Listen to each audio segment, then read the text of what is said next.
As I stated in my previous video, the N64 had some true juggernauts in terms of racing games. However, this game is just not one of them. It's a prime example of nostalgia driving my love for an older title, for when I returned to it a few years later, being last week, I realized that my memories are making this game out to be a lot better than it actually is. So today, we're going to be looking at some of the bad and some of the good, and generally just exploring what this game was. So that begs the question, does anybody remember San Francisco Rush?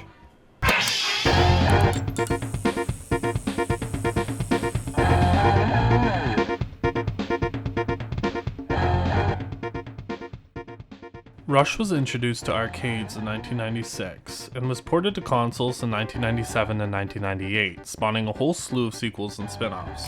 I'm not even kidding, look at all these. You got some on the arcade, the N64, PlayStation, PC, Dreamcast, Game Boy Color, PS2, Xbox, GameCube, and the PlayStation Portable. Now I know most of these games are just reskins and updated versions of similar games on different consoles, but holy shit! You've got Extreme Racing on arcade, you've got Extreme Racing on N64, you got Rush the Rock Alcatraz Edition on arcade, you got Rush the Rock Alcatraz Edition on PC, you've got Rush WaveNet on the arcade, you've got Rush Extreme Racing on PlayStation 1, you've got Rush 2 on the N64, you've got Rush 2049 on the arcade, you got Rush 2049 on the Dreamcast and Nintendo 64, you got Rush 2049 on the Game Boy Color, you've got Rush 2049 on PC emulation, you've got LA Rush on PlayStation 2, Xbox, and PC, and you've got Rush on the PSP.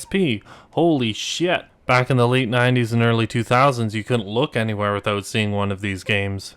This time, however, we're just looking at the Midway developed N64 console port. Now before I tear this game to pieces, I need to start off by saying I love having this game on my shelf. It is definitely a big part of my childhood. However, part of me feels like I ruined my childhood by playing this hot piece of garbage in 2022. Why did I play this game, you asked, if not for this video? I guess you could call me a masochist, because this game is tough. Like, not even a fair level of tough. But first, let's take a look at some of what the game has on offer. There are 8 vehicles you can bumble and crash your way through San Francisco in, plus another 3 hidden. You have the BMW 5, the Bugatti, the Camaro, the Viper, the Supra, the Volkswagen 1303, the Volkswagen Bus, and whatever this thing is. And the hidden vehicles are the Cab, the F1 Racer, and the 1932 Ford. 3, 2, 1, rush! The more you use a particular vehicle, the more you'll upgrade it in the form of speed boosts, similar to Cruising USA upon beating the game. There are essentially 2 groups of 4 vehicles, ranging from beginner to extreme, along with multiple colors to choose from. And as far as I can tell, the difficulty on the cars is based off the speed of said car in relation to the tracks. So if you're constantly careening into walls while driving your purple Viper, consider switching to the BMW. It's okay, no one thinks you're a quitter anyway. The only thing taking a hit is your dignity and self-respect. You can also go into the settings and lower the difficulty if you want. Don't worry, no one will ever know. Full disclosure, this is exactly what I had to do, so I don't know if I've mentioned this already, but this game is very tough. One thing I always found really cool as a kid when I first played this game was the vehicle destruction. If you bump and crash into other racers, your car will become visibly damaged, and a head-on collision with a wall or a flip will total your car in a glorious fiery explosion. I know this type of thing is very common nowadays, but when I first played this, I'd only ever seen vehicle destruction on this level in a very few games. Most other racing games just had you spin out, flip, reset, or do nothing at all. I think the destruction was a welcome addition, and it gave another level of consequence when making risky moves on the track. Want to overtake the racer in front of you? Make sure you don't clip the wall in the process. Want to take that shortcut? Just make sure you're going fast enough. It makes pulling off these insane shortcuts and passes more rewarding, or it'll land in you against the wall as a crimson burning pancake. Resetting your car after a wreck is also very inconsistent. Sometimes it puts you behind someone you had a major lead on, other times it'll shoot you way ahead, landing you in first and giving you a 3-second split time. This tends to happen most often on track 6. And while we're on the topic, let's talk about the tracks a bit. So we have some really unique and interesting track titles here. They genuinely made me excited to get in my Camaro and tear shit up. We have Track 1, Track 2, Track 3, Track 4, Track 5, and you guessed it, Track 6. Yep, super original. Ooh, I've got better titles. You ready? Okay. We've got San Francisco, San Francisco, San Francisco, San Francisco, San Francisco, and San Francisco. Get it? Get it? Because they're all in San Francisco? That being said, all the tracks do look and feel the same, which I guess makes sense due to the setting of the game. But damn, if I were to mash all these races together, you probably couldn't even tell the difference. Where these tracks truly shine is with the shortcuts. I think they're very unique. Some will take you through tunnels and on rooftops, whereas others will launch you up to the 40th floor of a skyscraper. There are so many on each map, I doubt I even found half of them while recording. I did, however, find this giant half pipe on one of the tracks.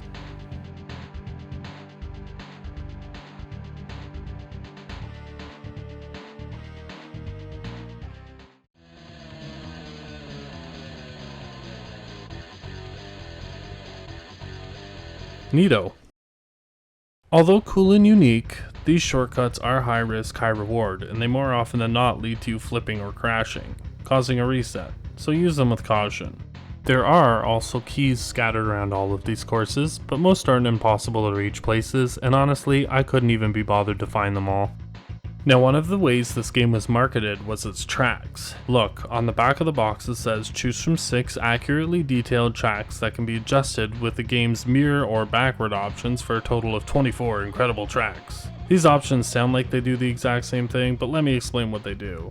Mirror flips the tracks left to right. Backwards makes you, well, go backwards. There are many other settings to play around with too. You have your standard ones like lap and AI amount, plus mirror and backwards, which I just explained.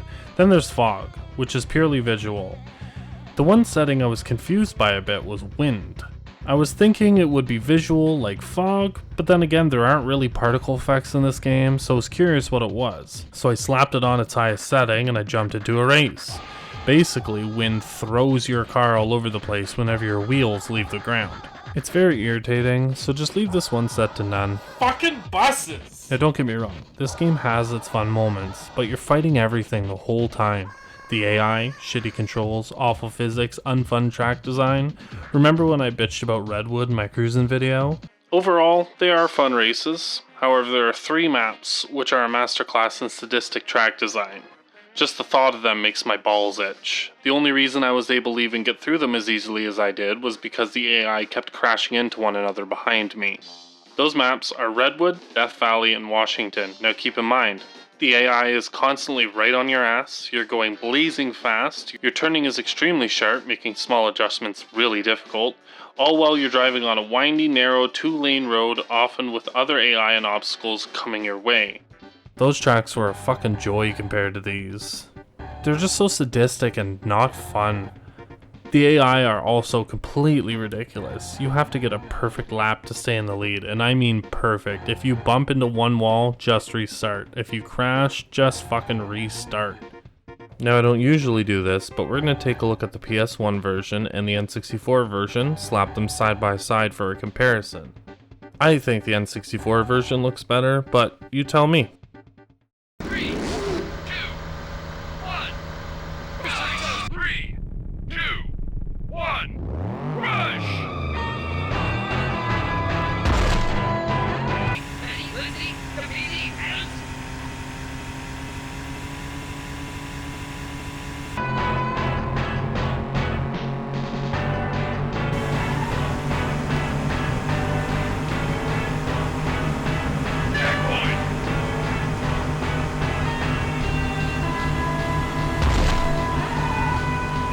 You know what? Let's take a look at the commercial from '97. Why not, right?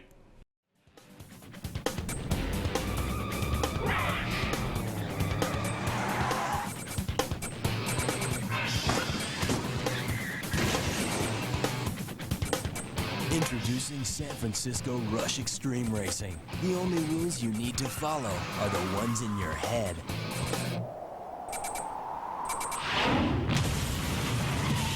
Huh, even in the commercial they can't get the shortcuts without crashing. San Francisco Rush for Nintendo 64 and PlayStation consoles from Midway. 3, 2, 1. Rush! Overall, this game can be fun, But it can also make you want to shove the card up your ass just so you can shit it out again, see it in its true form. A semi-shitty game. I have many repressed memories from my childhood, like the beatings, the horse toss, and the coffee incident. But at the end of the day, I'm glad I remember San Francisco Rush. But it ain't all about me. Do you guys remember San Francisco Rush? And if you do, did you like it? Let me know down in the comments. Leave a like and a sub, and thanks for watching. What's your name? Start with a C. Start with a G. Start with a Z. Nothing nasty now. What's your name? Spell it. H-I-J-K-L-M-N-O-B.